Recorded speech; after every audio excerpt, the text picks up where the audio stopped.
ওমরে ফারুক রাদিয়াল্লাহু তাআলা আনহুর কাছে একবার এক অগ্নি উপাসক, নামটা বলছে, আমাকে বলতে হবে, এদিকে তাকান, নাম হচ্ছে আবু লুলু আল মাজুসি। বলেন সবাই আবু লুলু আল মাজুসি। এসে বলছে, ওমর দেখেন নামাজটাকে বল। ওমর একটা অভিযোগ আছে। কি অভিযোগ বলো? আমার যেই মালিক আছে, আমার যেই মনিব আছে, সে আমার কাছে প্রত্যেক দিন 6 দিরহাম করে চার্জ করে। আমি তো গরিব মানুষ, দেওয়া যায় না, অনেক কষ্ট হয়ে যায়, আমার দিরহামটা কমায় দাও, আমি 2 দিরহাম দিব প্রত্যেকদিন, আমাকে নিয়ম করে দাও। বলছে আচ্ছা সমস্যা নাই, এবার তোমার জব কি, তুমি কি চাকরি করো? বলছে আমি তো কোনো চাকরি করি না, আমি একটা ব্যবসা করি। কি ব্যবসা? বলছে আমি খঞ্জর বানাই, চাকু। খঞ্জরটা কেমন? আরব ভাষা, এদিকে তাকান, হাত দেখেন, ডানেও চাকু, বামেও চাকু, মাঝখানে হচ্ছে মাকবুদাতুহু ফি ওয়াসাতি, হ্যান্ডেলটা হচ্ছে মাঝখানে। যদি আপনারা এখন না বোঝেন, বাসায় গিয়ে গুগলে সার্চ করবেন, লিখবেন সুলতান কাবুস, দেখবেন একটা ফটো আসবে গুগলে, দেখবেন তার পেটের ডান দিকে বিশাল লম্বা একটা খঞ্জর আছে, ডানেও ছুরি, বামেও ছুরি, মাঝখানে হ্যান্ডেল। বলছে তাই নাকি? মিয়া তুমি তো অনেক বড় লোক, তোমার তো লাখ লাখ টাকার ব্যবসা, মদিনায় কেউ খঞ্জর বানাইতেই পারে না, তুমি তো একমাত্র মানুষ যে খঞ্জর বানায়। তোমার দিরহাম 6 নয়, you should be charged 10 dirham in every single day, তোমার 10 দিরহাম চার্জ হওয়া দরকার। এটা শুনে সে খেপে মেপে ফায়ার।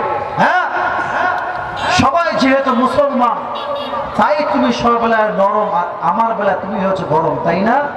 এবার দেখবা খেলা কাকে বলে, একদম রেগে মেগে ফায়ার, বের হয়ে আসছে আর বলছো আমার তোমাকে আমি হত্যা করেই ছাড়ব, বের হয়ে চলে গেছে।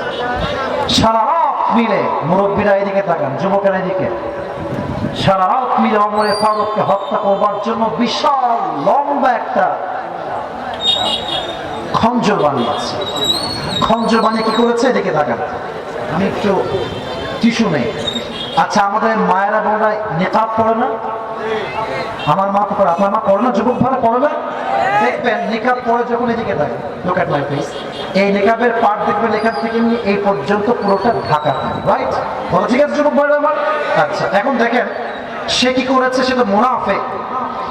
যখন ফজরের আযান দিয়েছে, ছদ্মবেশ ধরেছে নামাজ পড়ার জন্য, একটা বিশাল লম্বা চাদর নিয়েছে, বিশাল লম্বা চাদরের এই পিঠ, আমার হাত দেখেন, ফেস দেখেন, হাদিস বুঝতে সুবিধা হবে, এই পিঠ উপরে দিয়েছে, উপর থেকে নামিয়ে বুড়ো বরাবর, আর ডান দিক থেকে নিয়ে পুরোটা এই পর্যন্ত দিয়ে পুরো ফেস ঢেকে ফেলেছে, জাস্ট চোখ দেখা যায় and nothing else, আর কিচ্ছু দেখা যায়।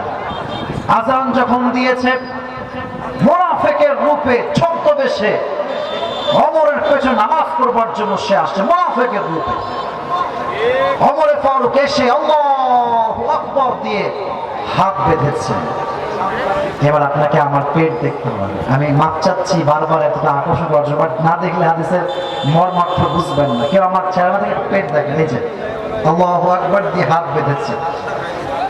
প্রথমে সানা পড়েছেন, সূরা ফাতিহা পড়েছেন, দেন কিরাত করেছেন, আল্লাহু আকবার দিয়ে রুকুতে গিয়েছেন, দেন সিজদা, দেন আবার তিনি উঠে গেছেন।